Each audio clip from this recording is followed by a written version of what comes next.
আসসালামু আলাইকুম ভাই জাকির, এবং শুভ সন্ধ্যা আমার ইসলামী ভাইদের এবং অন্য ধর্মের ভাইদেরও।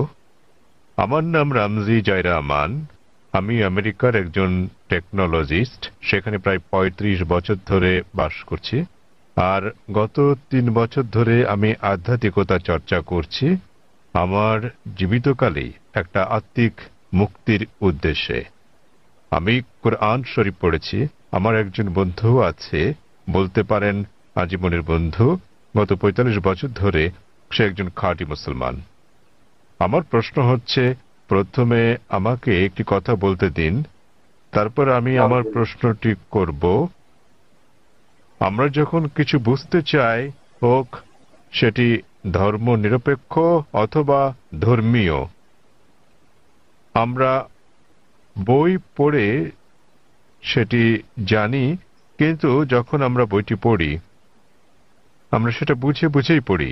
তাই যদি হয়, তাহলে কেন প্রায় ১ ঘন্টা ধরে আপনার ছেলে বক্তৃতা করেছিল কোরআন বুঝে পড়ার বিষয়ে, বিশেষত সৌদি আরবের ভাষা আরবি ভাষার বিষয়ে? কেননা আমি যা অনুভব করি এবং চর্চা করি যে কোরআন ভাষার অনেক ঊর্ধ্বে, তো প্রত্যেক মুসলমানের আরবি ভাষা শিখতে হবে। বিষয়টা আমার কাছে কিছুটা জোর জবরদস্তিমূলক মনে হয়েছে। কোরআন কি তাই বলে? ভাই, একটা ভালো প্রশ্ন করেছেন। বললেন যে তিনি আধ্যাত্মিকতা শিখতে চান এবং তিনি কোরআন পড়েছেন, কিন্তু তিনি বুঝতে পারেননি যে কেন একটা বক্তৃতা যা ফারিক নায়েক করেছিল আমার ছেলে কোরআন বুঝে পড়ার জন্য আরবি ভাষা শেখার গুরুত্ব নিয়ে, আর এটা কেন আবশ্যিক। আপনি যদি আমার ছেলের পুরো আলোচনাটা শুনে থাকেন, সে কখনো এটা বলেনি যে প্রত্যেক মুসলমানের জন্য আরবি শেখা আবশ্যিক। সে কখনোই বলেনি। আরবি জানাটা বেহেশতে যাওয়ার জন্য পূর্ব শর্ত নয়, কারণ আমি নিজেও আরবি জানি না। আমি নিজেও আরবি একটা ভাষা হিসেবে শিখে নিয়ে এদিক সেদিকে একটু একটু বুঝতে পারি। আমি আরবি ভাষা জানি না, কিন্তু আমার ছেলে জানে, মাশাআল্লাহ। সে আমার চেয়ে ভালো জানে। সে কোরআন সরাসরি অনুবাদ করতে পারে, আমি পারি না। কিন্তু তার আলোচনায় যদি আপনি শুনে থাকেন, সে বলেছিল যে যদি আপনি আরবি না জানেন, কমপক্ষে অনুবাদটা পড়েন। তো তার বক্তব্য ছিল কোরআন বুঝে পড়া উচিত। আর প্রশ্ন ছিল, আল কোরআন কি বুঝে পড়া উচিত, হ্যাঁ অথবা না? আর উত্তর ছিল হ্যাঁ। সে বলেনি যে একজন মানুষের আরবি জানা আবশ্যক। সে বলেছিল আপনার কমপক্ষে অর্থ বুঝে পড়া উচিত কোরআন। আর কোরআন বুঝে পড়ার সবচেয়ে ভালো উপায় হচ্ছে আরবিকে ভাষা হিসেবে শেখা। আপনি যখনই কোনো বই অনুবাদ করেন, কোনো সাধারণ বই অনুবাদ করতে গেলে অনুবাদটা কখনো ১০০% সঠিক হবে না। এটা হতে পারে ৮০%, ৯০%, ৯৯%। ভাষাটা যত বেশি কঠিন হবে, যত বেশি বিশুদ্ধ হবে, অনুবাদ তত বেশি কঠিন হবে। কোরআন হচ্ছে পৃথিবীর সবচেয়ে অনুবাদ অযোগ্য বই।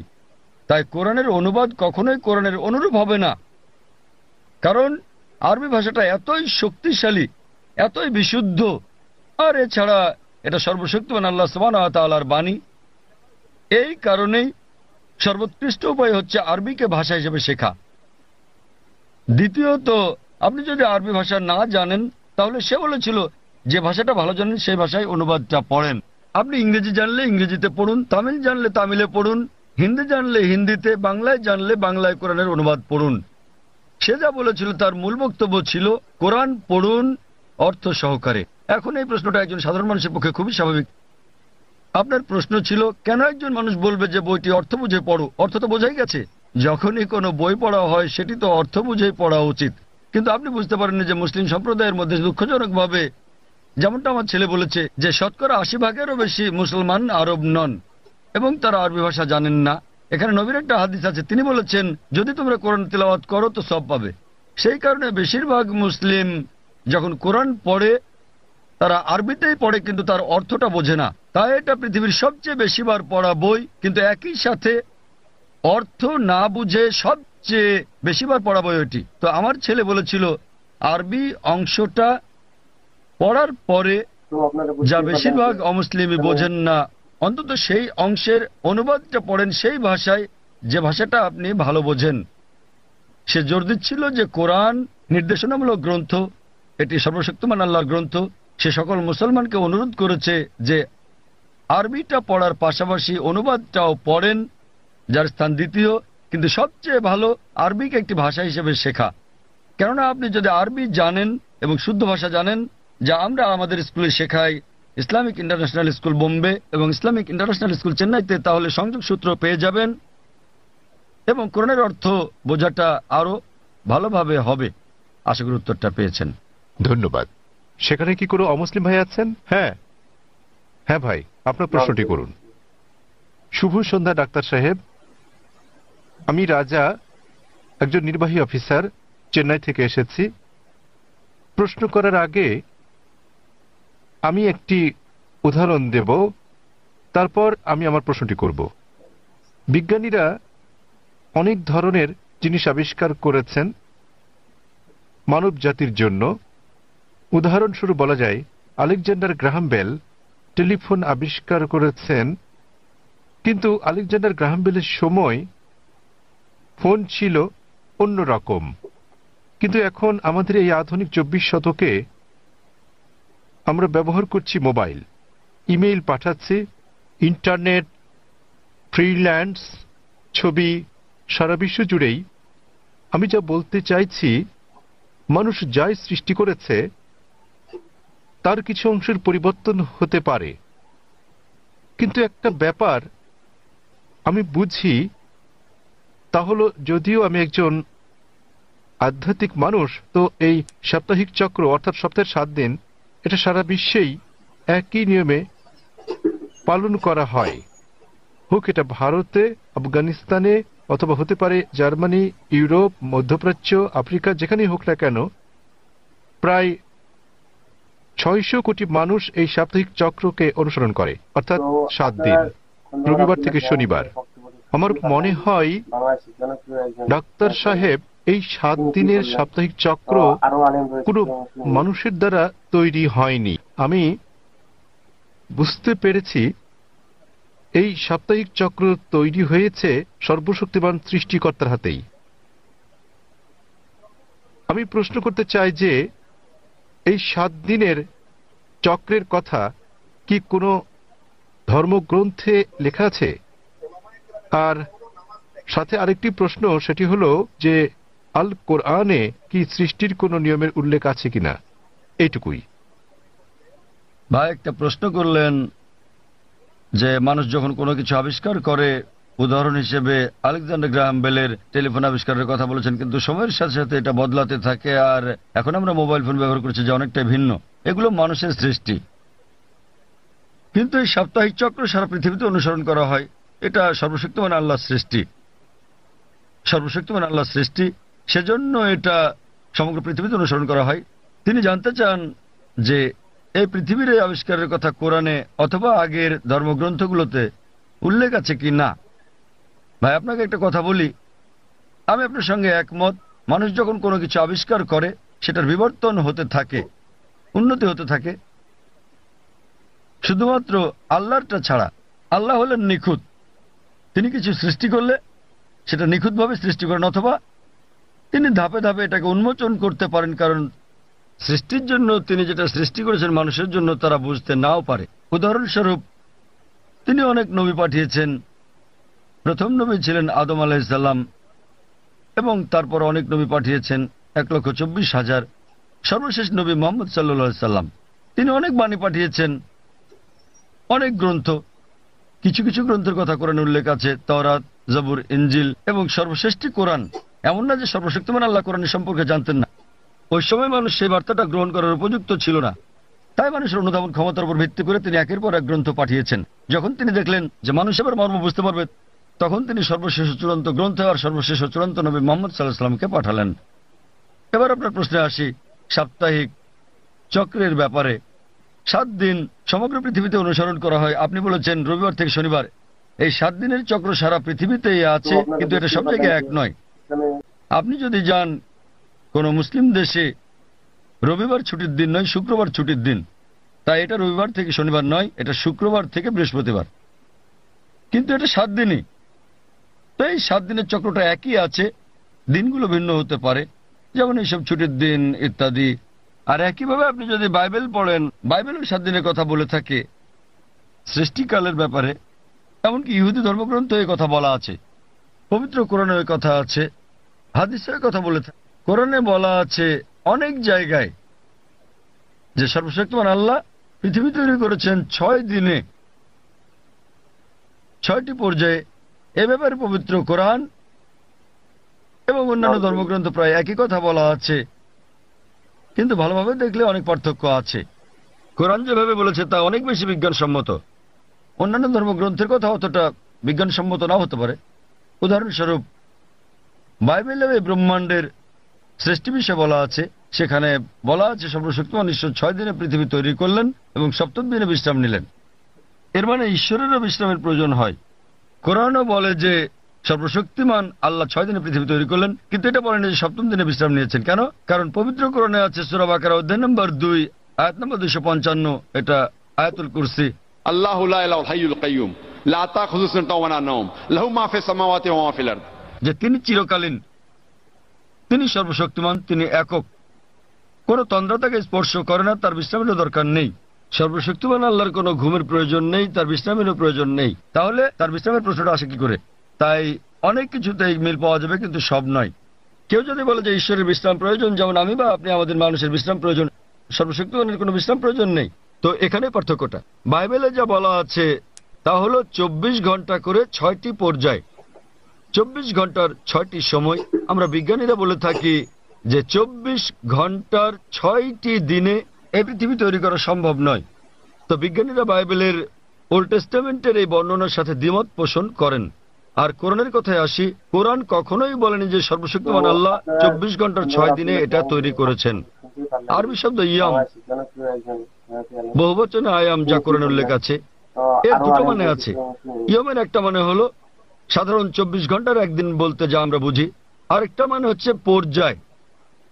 এটা যে কোনো দৈর্ঘ্যের হতে পারে, যেমন একটা যুগ। আর বিজ্ঞানীদের এটা মেনে নিতে কোনো সমস্যা নেই যে ব্রহ্মাণ্ড 6টি যুগে তৈরি হয়েছে, 6টি দীর্ঘ সময়ে, হতে পারে লক্ষ লক্ষ বছর ধরে, তাতে কোনো অসুবিধা নেই। এখানে পার্থক্যটা। জগতের সৃষ্টির রহস্যের ব্যাপারে কোরআনে শত শত আয়াত আছে জগতের সৃষ্টি রহস্য নিয়ে। আমি এটার উপর একটা লেকচার দিতে পারি, কিন্তু এখানে সময় নেই। আমি শুধু কয়েকটা উদাহরণ দেব।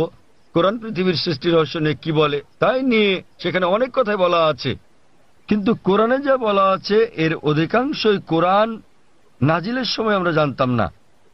কোরআন যখন 1400 বছর আগে নাজিল হয়েছিল, এসব কথা অজানা ছিল। উদাহরণস্বরূপ আজ একজন বিজ্ঞানীকে জিজ্ঞেস করলে তিনি উত্তর দেবেন। আমরা যদি বলি যে কিভাবে পৃথিবীর সৃষ্টি হলো, তাহলে তিনি বলবেন যে প্রথমে এখানে ছিল একটি নীহারিকা, তারপর একটা গৌণ বিচ্ছেদ ঘটল, বিগ ব্যাং, যা থেকে জন্ম নিল ছায়াপথ, তারকামণ্ডলী, গ্রহসমূহ, সূর্য, এমনকি পৃথিবী যেখানে আমরা বাস করি। এটা কয়েকজন বিজ্ঞানী আবিষ্কার করেছিলেন প্রায় 35-40 বছর আগে। আর এটাকে বলা হয়ে থাকে বিগ ব্যাং, যেটা 40 বছর আগে আবিষ্কৃত হয়েছে। আর যেটাকে আজকে বিজ্ঞানীরা বলছেন বিগ ব্যাং, এটা কোরআনে বলা হয়েছে 1400 বছর আগে।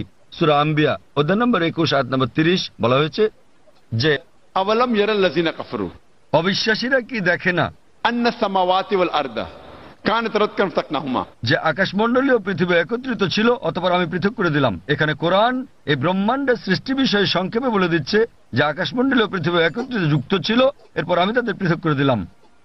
আজকের বিজ্ঞানীরা সৃষ্টির রহস্য নিয়ে যা বলছেন তার নাম দিয়েছেন বিগ ব্যাং। এটা কোরআনে 1400 বছর আগে বলা হয়েছে। আমরা আগে মনে করতাম যে এই যে আমরা পৃথিবীতে আছি এটা সমতল। মাত্র কয়েকশো বছর আগে আমরা জানতে পারলাম, যখন স্যার ফ্রান্সিস ড্রেক 1557 সালে পৃথিবীটা নৌপথে ভ্রমণ করলেন, তিনি প্রমাণ করলেন যে পৃথিবী বর্তুলাকার। কোরআন এটা বলেছে 1400 বছর আগে। সূরা নাজিয়াত অধ্যায় নম্বর 79 আয়াত নম্বর 30। ওয়াল আরদা বাদা যালিকা দাহাহা, এবং তারপর আমি পৃথিবীকে তৈরি করলাম ডিম্বাকৃতি। আরবি শব্দ দাহাহা এর একটা মানে হলো প্রসারিত হওয়া, যেভাবে পৃথিবী প্রসারিত হয়েছে। আরেকটা মানে আরবি দুইয়া শব্দ থেকে এসেছে, যার মানে হচ্ছে ডিম। এটা কোনো সাধারণ ডিম নয়, এটা বিশেষভাবে বোঝায় উট পাখির ডিমকে। এবং আমরা জানি পৃথিবী একটা বলের মতো সম্পূর্ণ গোলাকার নয়, এটা দুই প্রান্তে একটু চ্যাপ্টা। এবং আমরা যদি একটা উটপাখির ডিমের আকৃতি চিন্তা করি, সেটাও আসলে বর্তুলাকৃতির। একবার চিন্তা করেন, কোরআন পৃথিবীর বর্তুলাকৃতির কথা বলেছে 1400 বছর আগেই। আগে আমরা মনে করতাম চাঁদের আলো তার নিজস্ব আলো। সম্প্রতি বিজ্ঞান থেকে জানতে পেরেছি 100 বছর বা 200 বছর আগে যে চাঁদের আলো তার নিজের আলো নয়, বরং সেটা প্রতিফলিত আলো। কোরআন এটা বলেছে 1400 বছর আগেই। সূরা ফুরকান অধ্যায় নম্বর 25 আয়াত নম্বর 61, যে সর্বশক্তিমান আল্লাহ আকাশে তৈরি করেছেন নক্ষত্রপুঞ্জ, আর সেখানে জেলে দিয়েছেন একটি প্রদীপ, সূর্য, যা তার নিজের আলোয় জ্বলে, আর চাঁদ জলে প্রতিফলিত বা ধার করা আলোয়। চাঁদের আলোর আরবি শব্দ হচ্ছে মুনির বা নূর, যার মানে হচ্ছে ধার করা বা প্রতিফলিত আলো। কিন্তু সূর্যের আলোর জন্য ব্যবহৃত হচ্ছে ওয়াহাজ, সিরাজ, দিয়া, অর্থাৎ মশাল, গনগনে প্রদীপ, প্রজ্বলিত আলো, যা সূর্যের আলোকেই তার নিজস্ব আলো হিসেবে বোঝাচ্ছে। এখানে অনেক আয়াত আছে কোরআনে যা সৃষ্টিজগৎ বিষয়ে, জ্যোতির্বিদ্যা বিষয়ে বলে। আমি যখন ছিলাম স্কুলে, আমি পড়েছিলাম যে সূর্য যদিও ঘুরে, এটা তার নিজের অক্ষে আবর্তন করে না, এটা নিশ্চল। কোরআনের সূরা আম্বিয়াতে বলে অধ্যায় নম্বর 21 আয়াত নম্বর 33, হুয়াল্লাযী খালাকাল লাইলা ওয়ান নাহারা, আল্লাহ সৃষ্টি করেছেন দিন ও রাত, ওয়াশ-শামস ওয়াল কামার, সূর্য এবং চন্দ্র, কুল্লুন ফি ফালাকি ইয়াসবাহুন, প্রত্যেকে তার নিজ কক্ষপথে বিচরণ করছে। কোরআন বলছে সূর্য এবং চন্দ্র আবর্তন করা ছাড়াও তাদের নিজস্ব অক্ষের উপর ঘুরছে। আর আজ বিজ্ঞানের এত উন্নতির পরে আমরা জানি যে আমরা একটা টেবিলের উপর যদি সূর্যের ছায়া দেখি, তাহলে আমরা দেখতে পাবো যে সূর্যের গায়ে কালো দাগ রয়েছে, এবং এই কালো দাগগুলো প্রায় 25 দিনে একবার সম্পূর্ণ আবর্তন করে, যা দিয়ে বোঝায় সূর্য প্রায় 25 দিনে একবার আবর্তন করে। আর এভাবেই কোরআন বলে আকাশের কথা যে এটা একটা ছাদের মতো। সূরা আম্বিয়া অধ্যায় নম্বর 21 আয়াত নম্বর 32। কোরআন পদার্থের প্রথম অবস্থার কথা বলে প্লাজমা। কোরআন বলে সূরা জারিয়াতে অধ্যায় নম্বর 51 আয়াত নম্বর 47 যে আমি এই বিশাল আকাশকে নির্মাণ করেছি, এই ক্রমবর্ধনশীল বিশ্ব যা আমরা সম্প্রতি জেনেছি। এভাবেই কোরআনের অনেক জায়গায় সৃষ্টি রহস্যের কথা বলা হয়েছে। কিন্তু লক্ষ্য করার মতো বিষয় হলো, অন্যান্য ধর্মগ্রন্থের মতো অন্যান্য ধর্মগ্রন্থ যেমন বেদ, বাইবেল, সেগুলোও বলে থাকে সৃষ্টি রহস্যের বিষয়ে। সৃষ্টির বিষয়ে তাদের অনেক বক্তব্যই বিজ্ঞানের সাথে মিলে যায়, কিন্তু অনেক বক্তব্যই আবার বৈজ্ঞানিক প্রমাণের বিপরীতে অবস্থান করে। কিন্তু কোরআনের ব্যাপারে বলা যায়, কোরআনের 6000-এরও বেশি আয়াত আছে, যার মধ্যে 1000-এর বেশি বিজ্ঞান নিয়ে কথা বলে। এবং পবিত্র কোরআনে এমন একটা আয়াত নেই যা প্রতিষ্ঠিত বিজ্ঞানের বিরুদ্ধে যায়। কোরআনের সাথে অন্যান্য ধর্মগ্রন্থের পার্থক্য হচ্ছে, কোরআনের কোনো আয়াতই বিজ্ঞানের প্রমাণিত সূত্রের বিপক্ষে যায় না। এটা কোনো তত্ত্বের বিপক্ষে যেতে পারে, কারণ তত্ত্ব বদলে যায়, কিন্তু একটি আয়াত প্রতিষ্ঠিত বিজ্ঞানের বিপক্ষে যায় না। এই কারণেই কোরআন একটি অনন্য গ্রন্থ। আর বলা যায় এটি সর্বশক্তিমান আল্লাহর একমাত্র আসমানি কিতাব, একমাত্র ধর্মগ্রন্থ যা তার প্রকৃত রূপে এখন পর্যন্ত অবিকৃত আছে। এই কারণেই আপনি যদি সমস্ত ধর্মগ্রন্থগুলোকে বিজ্ঞান দিয়ে পরীক্ষা করেন, সবগুলোই ফেল করবে কোরআন ছাড়া। আর কোরআন হলো এই পৃথিবীর বুকে একমাত্র ধর্মগ্রন্থ যা বিজ্ঞানের পরীক্ষায় পাশ করবে। আশা করি উত্তরটা পেয়েছেন। আমার নাম নবীন, আমি টিসিএস এ কাজ করি। যখনই কোনো মুসলিম ধর্ম উপদেশ দেয়, তারা আল্লাহর নাম নিয়ে শুরু করে এবং মুহাম্মদের নামও বলে। তারা কেন যীশু খ্রিস্টের নাম বলে না, যিনি কিনা আল্লাহর একজন নবী ছিলেন? এবং আমার মনে হয় অনেকটা অজ্ঞতাবশতই মুসলিমরা যীশু খ্রিস্টকে নিয়ে কথা বলে, শুধু খ্রিস্ট ধর্ম নিয়ে কথা বলার সময়ই।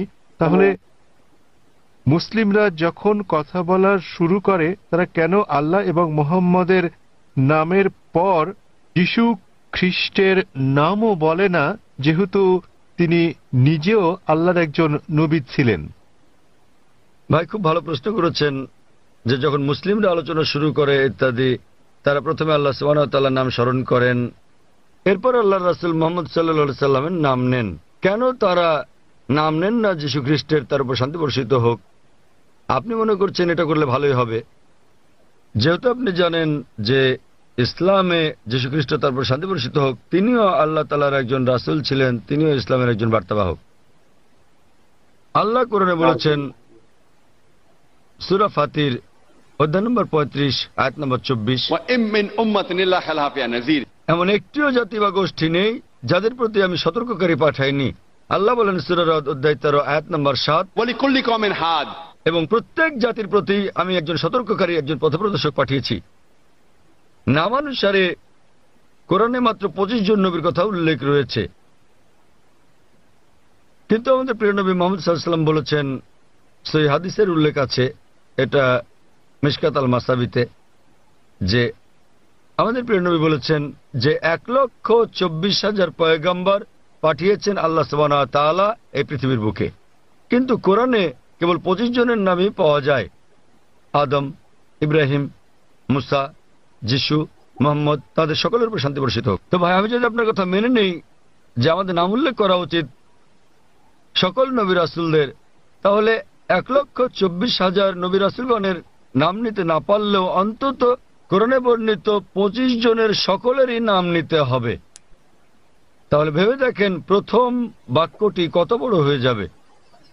আপনি যেটা বুঝতে পারছেন না তা হলো যে সকল নবী রাসূল নবী মুহাম্মদ সাল্লাল্লাহু আলাইহি ওয়াসাল্লামের আগে এসেছিলেন তাদের পাঠানো হয়েছিল শুধু তাদের লোকদের জন্য, শেষ সময়ের জন্য। উদাহরণস্বরূপ কোরআনে আছে যীশু খ্রিস্ট তারপর শান্তি বর্ষিত হোক, এটার উল্লেখ আছে সূরা সাফ অধ্যায় নম্বর 61 আয়াত নম্বর 6, যে তাকে পাঠানো হয়েছিল বনী ইসরাইলের জন্য একজন দূত হিসেবে। এটা উল্লেখ আছে সূরা আলী ইমরানে অধ্যায় নম্বর 3 আয়াত নম্বর 49, যে যীশু খ্রিস্টকে তারপর শান্তি বর্ষিত হোক পাঠানো হয়েছিল একজন দূত হিসেবে বনী ইসরাইলের সন্তানদের জন্য। সুতরাং মুহাম্মদ সাল্লাল্লাহু আলাইহি ওয়াসাল্লামের আগে যারা এসেছেন সকল নবী রাসূলগণকে পাঠানো হয়েছিল তাদের নিজেদের লোকদের জন্য, শেষ সময়ের জন্য। কিন্তু যেহেতু মুহাম্মদ সাল্লাল্লাহু আলাইহি সাল্লাম সর্বশেষ ও চূড়ান্ত নবী ছিলেন, তাকে শুধু আরব বা মুসলিমদের জন্য পাঠানো হয়নি, তাকে পাঠানো হয়েছিল সমগ্র মানব জাতির জন্য। এবং আল্লাহ বলেন সূরা আম্বিয়া অধ্যায় নম্বর 21 আয়াত নম্বর 107, ওয়ামা আরসালনাকা ইল্লা রাহমাতাল লিল আলামিন। আমি তো তোমাকে রহমত হিসেবে প্রেরণ করেছি সমগ্র পৃথিবীর জন্য, সমগ্র সৃষ্টি জগতের জন্য, সমগ্র মানবতার জন্য। সুতরাং মুহাম্মদ সাল্লাল্লাহু আলাইহি সাল্লাম যেহেতু সর্বশেষ এবং চূড়ান্ত নবী ছিলেন, তিনি শুধু মুসলিম বা আরবদের জন্য প্রেরিত হননি, এসেছিলেন সমগ্র মানব জাতির জন্য। এবং তিনি যে বার্তা নিয়ে এসেছিলেন তা শুধু একটা নির্দিষ্ট সময়ের জন্যই নয়, যেমনটা তার পূর্বে যারা এসেছিলেন তাদের বার্তা ছিল একটা নির্দিষ্ট সময়ের জন্য। কিন্তু যেহেতু নবী মুহাম্মদ সাল্লাল্লাহু আলাইহি সাল্লাম ছিলেন সর্বশেষ ও চূড়ান্ত নবী, তার বার্তা সময়ের বন্ধনে বাধা নয়, এটাকে অনুসরণ করতে হবে শেষ দিন পর্যন্ত। এ কারণে আপনি বর্তমানে যেখানেই থাকুন না কেন, হোক সে ভারত বা যুক্তরাষ্ট্র বা ইংল্যান্ড বা সৌদি আরব, পৃথিবীর যে কোনো প্রান্তে বর্তমানে আমাদের অনুসরণ করতে হবে সর্বশেষ ও চূড়ান্ত নবীকে, এবং তিনি হচ্ছেন নবী মুহাম্মদ সাল্লাল্লাহু আলাইহি সাল্লাম। যদিও ইসলামে সকল নবী রাসূলকেই আমরা সম্মান করি এবং আমরা যীশু খ্রিস্টকেও সম্মান করি, আমরা তাকে ভালোবাসি, তাকে শ্রদ্ধা করি, কিন্তু যীশু খ্রিস্ট তারপর শান্তি বর্ষিত হোক নিজেই বলেছেন, এটার উল্লেখ আছে গসপেল অফ জন অধ্যায় নম্বর 16 অনুচ্ছেদ নম্বর 12 থেকে 14, আমি তোমাদের অনেক কথা বলতে চাই কিন্তু এখন তোমরা তা সহ্য করতে পারবে না, কারণ যখন সত্যের আত্মা আসবেন তিনি তোমাদের পথ দেখাবেন। তিনি নিজে থেকে কিছু বলবেন না, যা শুনবেন তাই বলবেন, তিনি আমাকে সম্মানিত করবেন। সুতরাং এখানে যীশু খ্রিস্ট তারপর শান্তি বর্ষিত হোক ভবিষ্যৎবাণী করেছেন সর্বশেষ ও চূড়ান্ত নবী মুহাম্মদ সাল্লাল্লাহু আলাইহি সাল্লামের আগমনের।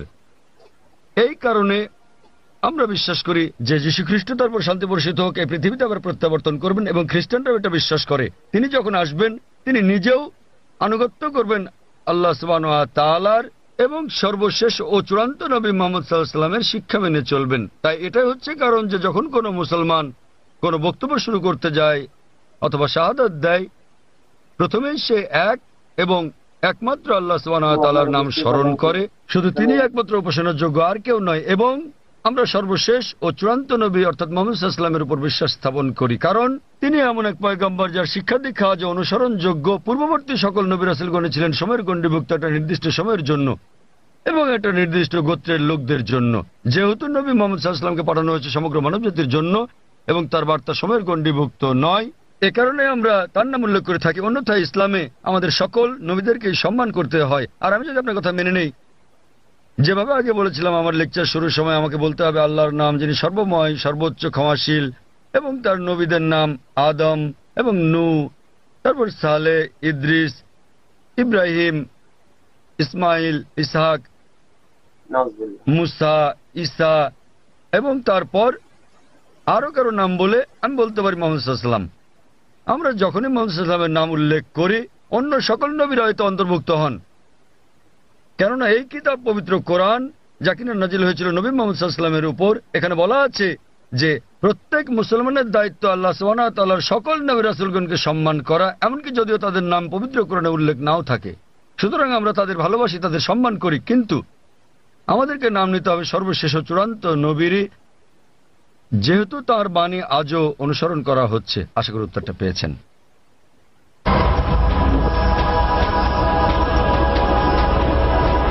এখানে কি কোনো অমুসলিম ভাই আছেন মাঝখানের মাইকে? তামিল? হ্যাঁ, কেউ কি উনার কথা অনুবাদ করে দিতে পারবেন? তিনি তামিল ভাষায় কিছু বলতে চাচ্ছেন। এখানে কোনো অনুবাদক আছেন? আমরা চাই উনার প্রশ্নটি যথাযথভাবে অনুবাদ করা হোক, তাকে তামিল ভাষাতেই প্রশ্নটি করতে দিন, অনুবাদক সেটাকে বাংলায় করবেন। எனது பெயர் அல்போன்ஸ். நான் கிறிஸ்தவ மதத்தை சார்ந்தவர். சென்னை பெரம்பூரிலிருந்து வருகிறேன். நான் இஸ்லாம் மதத்தினுடைய வீட்டிற்கு சென்று பீஸ் டிவி, தங்களது பீஸ் டிவியில் இஸ்லாம் மதத்தின் அனைத்து விஷயங்களையும் பார்ப்பேன். 7000 ரூபாய் கட்டினால் மட்டுமே பீஸ் டிவி சேனல் தெரியும் என்ற நிலைக்கு உள்ளது. ஆதலின் ஏன் இதை கேபிளில் ஒளிபரப்ப தங்கள் மதத்தை ஒளிபரப்பக்கூடாது என்று நினைக்கின்றேன். তার প্রশ্নটি হল পিস টিভির সম্প্রচার বিষয়ে। তিনি জিজ্ঞাসা করেছেন কেন পিস টিভি, কেবল টিভি বা অন্যান্য স্থানীয় কেবল চ্যানেলে সম্প্রচার হয় না। তিনি একজন খ্রিস্টান এবং তাকে একজন বন্ধুর বাসায় গিয়ে এই চ্যানেলটি দেখতে হয়। ভাই প্রশ্ন করেছেন যে তিনি একজন খ্রিস্টান এবং তিনি জানেন যে পিস টিভি স্যাটেলাইটের মাধ্যমে সম্প্রচার করা হয়, কেন কেবল অপারেটররা তাদের চ্যানেলে পিস টিভিকে রাখেন না? ভাই এটা কেবল অপারেটরদেরকে জিজ্ঞেস করতে হবে। আমরা যা করছি তাহলে আমরা খেয়াল রাখছি যে পিস টিভি চালু আছে এবং এটা পৃথিবীর যে কোনো প্রান্ত থেকে দেখা যায় কিনা। আলহামদুলিল্লাহ আমরা পিস টিভির 6টি আলাদা স্যাটেলাইট থেকে সম্প্রচার করছি এবং এটা পুরো পৃথিবী জুড়ে পৌঁছে যাচ্ছে। এশিয়া, মধ্যপ্রাচ্য, আফ্রিকা, অস্ট্রেলিয়া, ইউরোপ, উত্তর আমেরিকা, দক্ষিণ আফ্রিকা, সমগ্র বিশ্ব জুড়ে।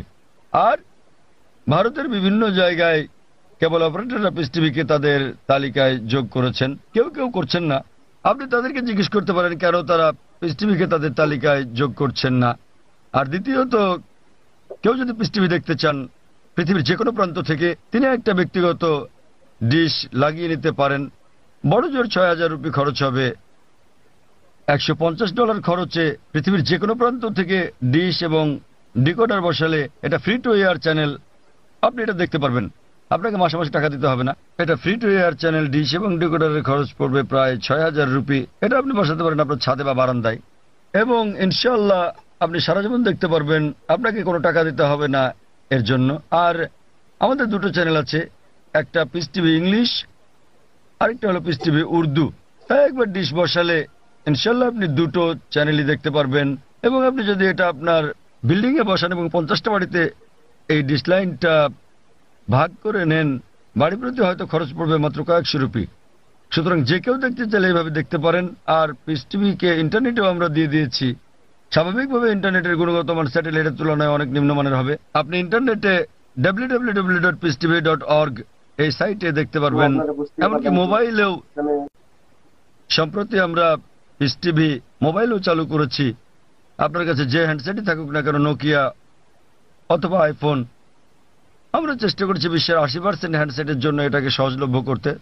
তবে ফোনটা যত উঁচু মানের হবে, যদি আপনি তৃতীয় প্রজন্মের ফোন নিয়ে থাকেন এর মান অনেক উন্নত হবে। যদি ওয়াইফাই ব্যবহার করেন উন্নত মান পাবেন। সুতরাং হ্যান্ডসেটের উপর নির্ভর করে আপনি মোবাইলেও পিস টিভি দেখতে পারেন। এটা সম্পূর্ণ বিনামূল্যে। এর ওয়াপ ইন্টারনেটের জন্য www.peacetv.org, মোবাইলের জন্য এর ওয়াপ wap.peacetv.org।